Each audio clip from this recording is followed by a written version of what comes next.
Happy lunch hour, guys. Okay, yes, I'm a little sweaty, but that's what happens when you work. So, all right. So, I want to talk about something that we need to pay attention to that it seems is getting no press anywhere other than on the East, in the East. Okay. We all know what's going on in Ukraine between Russia and Ukraine. Don't have to tell you anything about that.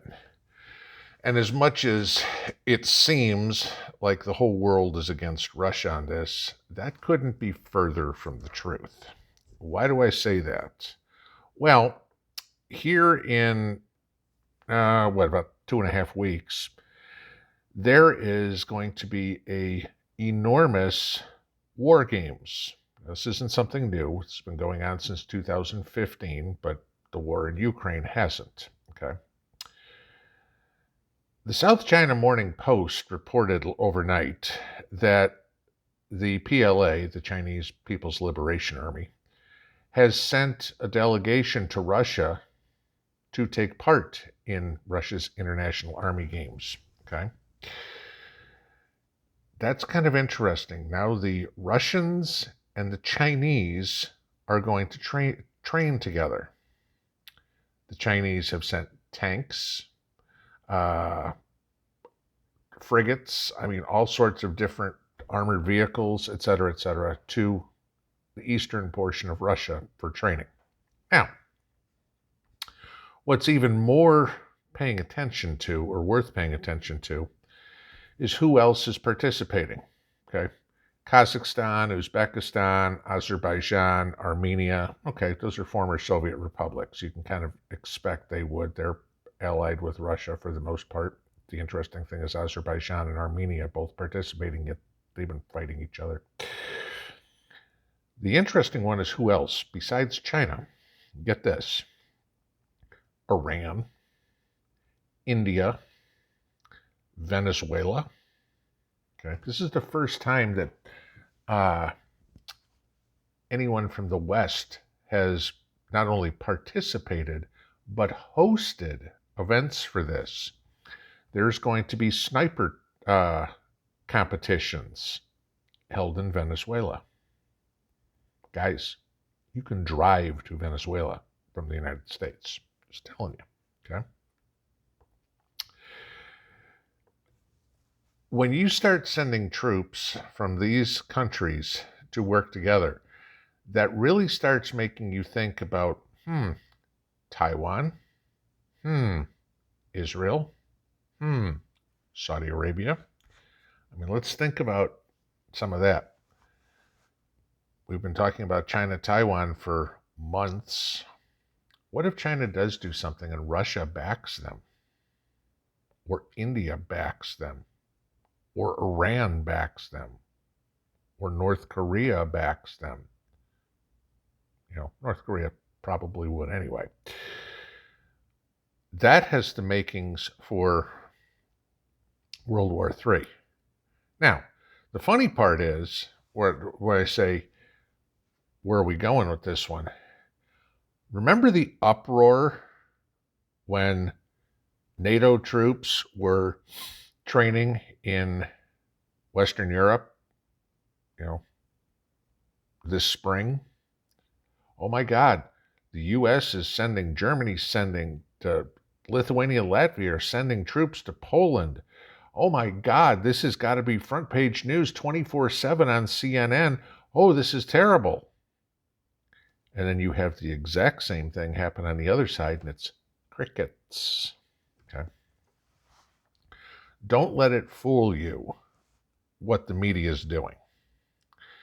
I mentioned on the live stream last night as well about how the media is trying to shut down conservative voices. Okay, we talked about Alaska Prepper getting his strike. He did email me back this morning and said he's going to take a break from posting for a week and work on his property. So no new videos from Rudy for a week.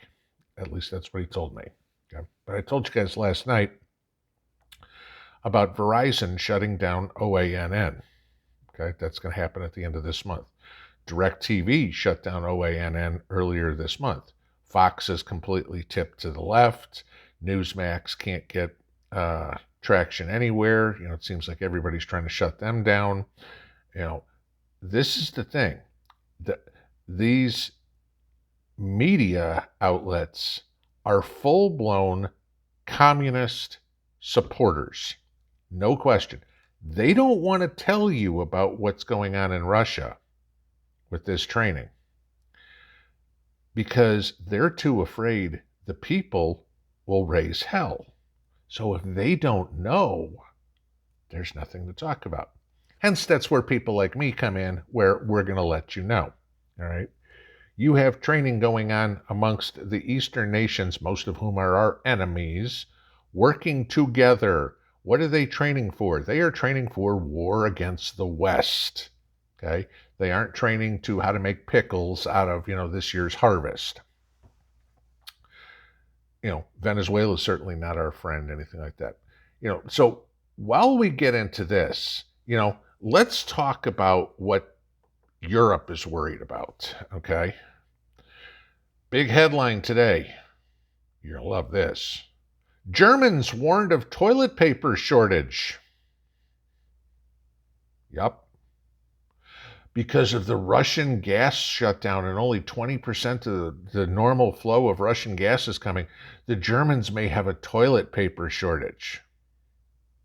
Well, they probably will, because when the Russians, the Chinese, and everybody starts storming over the border and coming into Germany, they're gonna shit their pants, okay? And I'm sorry, poor Fritz and Franz, they don't have any way to wipe their ass, okay? This is how ridiculous it's got with the media supporting this communist crap and the Western governments being as soy boy pansies as you possibly could be. The United States is decimating its military, trying to go woke, while the East, all of them, are trying to figure out how to destroy us. And the media is going, gee, that'll be cool. We can watch America burn. Because, they already like that, Saw that in Minneapolis. We saw that in Seattle. Hey, cool, look, it's mostly peaceful. As the fires burn in the background. Yeah. She's mostly pregnant. He's mostly dead. Tony Dow, right? Oh, he's dead. Oh, wait, no, he's not. You think that might be a fact the media could get right. Nope. Can't even figure out, if somebody's alive or dead. But this is worth paying attention to, guys, what's going on.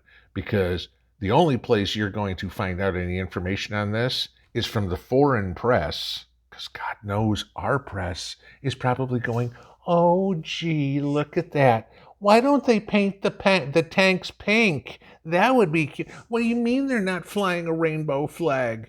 I mean, come on. You had a group trying to get them to hold a pride parade in Ukraine in the middle of a freaking war. But no, you know what? Our cause is more important. That's the world, guys. Have a good one. Pinball out.